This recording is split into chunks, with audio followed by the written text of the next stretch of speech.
Transnistria's economy is in crisis. A crisis that began when the subsidized natural gas from Russia that it relied upon was cut off by Ukraine in January 2025. But while the situation in Transnistria is pretty grim and gradually getting worse, Russia has now found a way to resume a limited gas supply, and things seem much calmer now than they did during the height of the crisis last year. Spring is just around the corner, and recent elections have infused the leadership with fresh faces. Maybe Transnistria is doing, relatively at least, okay. A few weeks ago, though, we learned that things in Transnistria are far from okay. In an online presentation given on the 6th of February, respected Moldovan economist Dr. Veaceslav Ioniţă produced a devastating assessment of what's really going on in Transnistria. Last year's economic crisis was much worse than Transnistria's government has admitted. The economy is in freefall, and there appears to be no way for anyone to fix it. In other words, you can put a fork in Transnistria. It's cooked.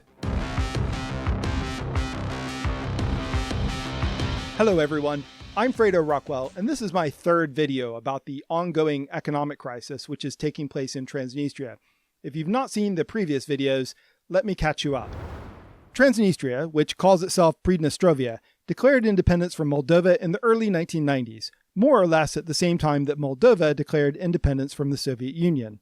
Mostly made up of Russian speakers, the unrecognized state's economy performed relatively well for decades thanks to its large industrial base, which was left over from Soviet times, and a reliable supply of subsidized gas from Russia, which arrived via a pipeline that traveled across Ukraine. And then, unsurprisingly, after 3 years of war, the Ukrainian government decided to turn that pipeline off in January 2025.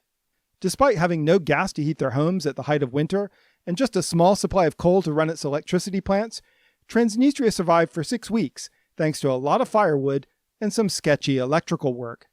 Things improved a bit in February 2025 when Russia came up with a new scheme to supply Transnistria with at least some gas. And since then, things in Transnistria have seemed to be relatively calm. Fewer people have accidentally burned down their homes, and schools have managed to mostly stay open, although with shortened classes. To reassure everyone, Transnistria's Prime Minister Alexander Rosenberg held a meeting on the 20th of February in which he reviewed the economic events of 2025 and said that, yes, the economy is struggling, but it is not in critical condition.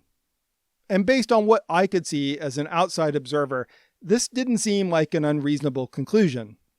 But then I read about the presentation that Dr. Ioniţă had given earlier in the month, the one I mentioned in the opening. And it became very clear that things in Transnistria are not okay. This is going to shock you. According to Dr. Ioniţă, during 2025, Transnistria entered the deepest economic and social crisis in at least the last 25 years. Industry has collapsed, GDP has fallen dramatically, exports are at a historic low, and the population, both employees and pensioners, lives worse than a decade ago. All these developments show an extremely complicated situation, unprecedented for the region.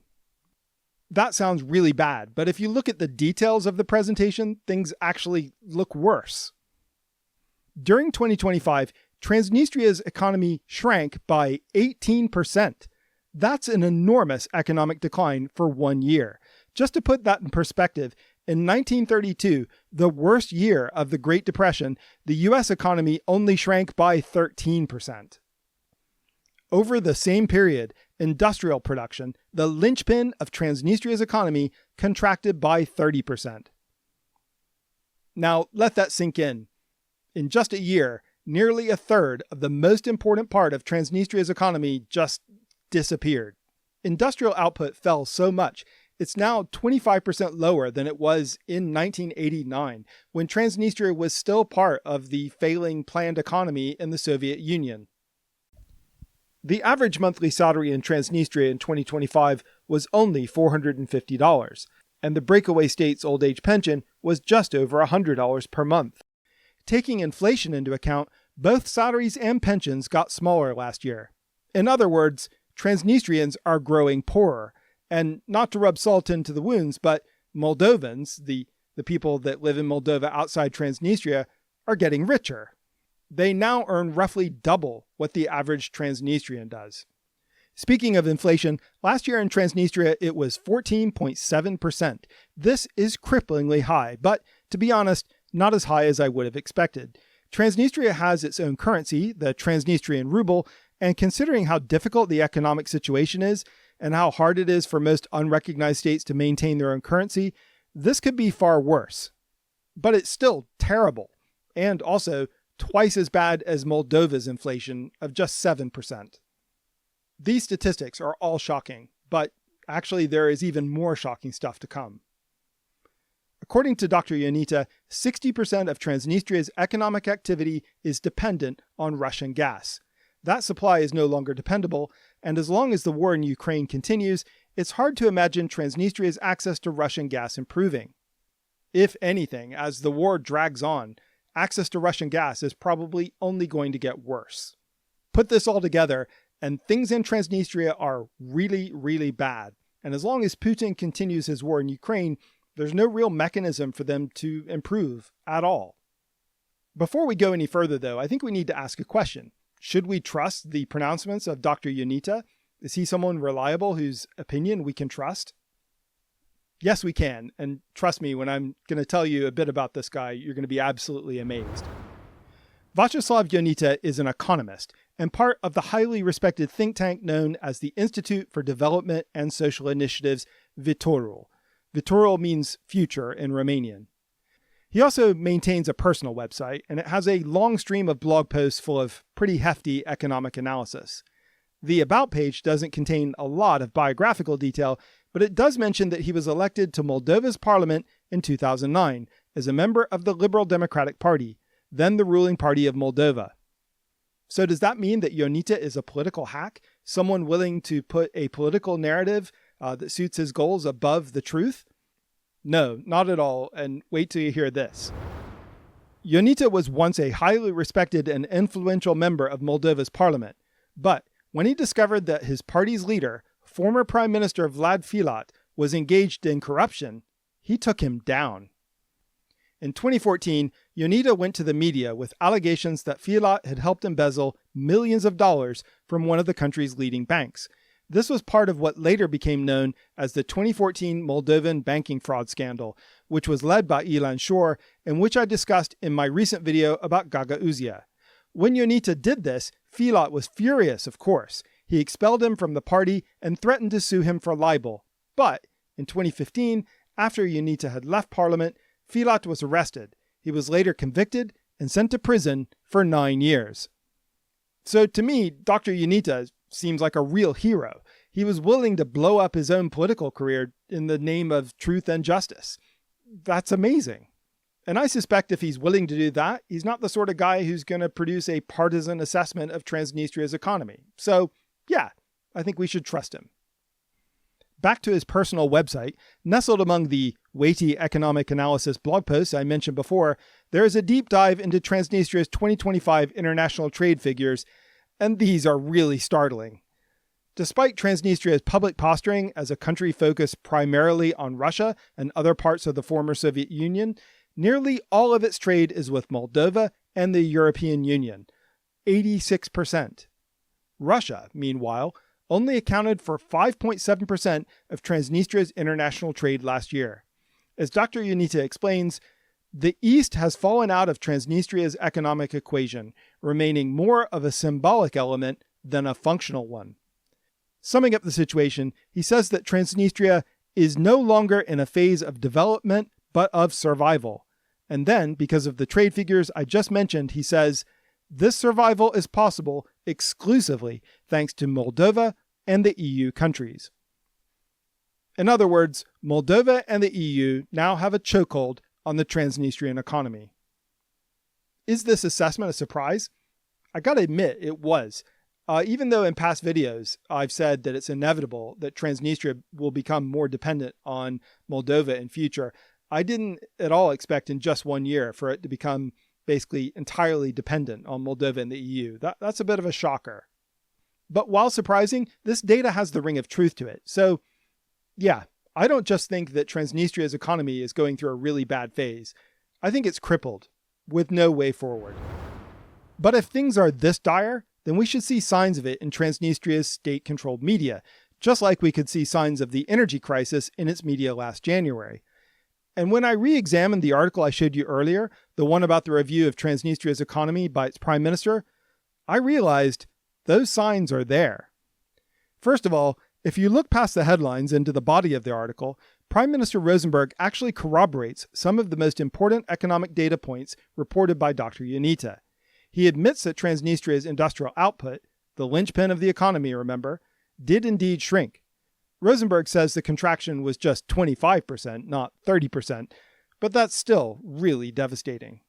The Prime Minister also admitted that Transnistria's export sector is in decline. He doesn't cite any figures or explain how this makes Transnistria more reliant on its remaining trading partners, but he does actually admit that as of early 2026, the decline continues. And now that I look at this article in the context of Dr. Ioniţă's claims, I suspect this meeting and the media coverage it received was a response to Dr. Ioniţă's presentation, which had taken place 2 weeks previously. Even the title of the article looks like a defensively worded response to Dr. Ioniţă's claim that Transnistria's economy is in critical condition. But don't worry, everyone. Despite the crisis, Transnistria's leadership is very keen to reassure its citizens that its social obligations will be met. In other words, services will continue to be funded and government salaries and pensions will be paid. This was recently explained by Transnistria's newly elected 33-year-old Speaker of the Supreme Soviet, Tatyana Zalevskaya. And when I say newly elected, I mean she was elected to the Supreme Soviet at the elections in late November and then was made Speaker 5 days later. And one other thing to note, Zalevskaya, the youngest Supreme Soviet Speaker ever elected, is probably one to watch. Both the current president of Transnistria, Vadim Krasnoselsky, and his predecessor, Yevgeny Shelchuk, were speakers of the Supreme Soviet before becoming head of state. Anyway, I digress. More unconvincing reassurance for the Transnistrian people came on February 5th in the form of a brief but cryptic message on Telegram from Transnistria's Ministry of Energy, which concluded, "No risk of natural gas shortages for Transnistrian consumers is expected next week." This is a very odd thing to post out of the blue, but we now understand the reason. There was indeed a short-term shortage of Russian gas coming up, but to make sure everyday customers would still have enough, Transnistria's main electricity plant decided to switch from gas to its very limited coal reserves for a few days. Unfortunately for the people of Transnistria, this switch to coal didn't go well, and there were widespread power outages across the country starting the next morning. What caused the short-term gas shortage? When Russia resumed gas shipments to Transnistria roughly a year ago, it relied on complicated arrangements that involved private companies. According to what I've read, every once in a while, one of the private companies Russia is putting money through gets hit by European sanctions and is forced to stop paying for the gas. Russia then scrambles to find a new company, and a few days later, the gas resumes. This system works, more or less, but it's not how you run a serious country. And that's appropriate, because any claim that Transnistria could make to still being a serious attempt to become an independent and recognized country is firmly in the rearview mirror. So, what happens next? As Dr. Ioniţă has explained, Moldova and the EU could force a total collapse of Transnistria's economy if they want to, but I don't think they do want this. First of all, it would be a humanitarian disaster. I know the tankies and other pro-Kremlin types who watch my videos won't believe this, but I don't think anyone in Europe or further afield wants to see the ordinary people of Transnistria suffer. An economic collapse in Transnistria could also become an economic problem for Moldova. Moldova's economy is much healthier and well developed than it was a few decades ago, but that doesn't mean it can easily absorb the cost of looking after 300,000 or so increasingly impoverished Transnistrians. Also, there are the roughly 1,500 Russian troops stationed in Transnistria. They're not well equipped, and many, if not most of them, are just local Transnistrians who have enlisted in the Russian army, but still, no one wants to create a justification for a wider conflict with Russia. And so, despite Transnistria being on its knees, it's easy to imagine that Moldova and the EU let it limp on, at least for now. This is a problem that, in the short term at least, can be postponed. And when given an opportunity, politicians are generally pretty good at postponing difficult problems. Thanks for watching. This won't be my last video about Transnistria, so if you've enjoyed this, go ahead and subscribe. And I'll see you guys in the next video.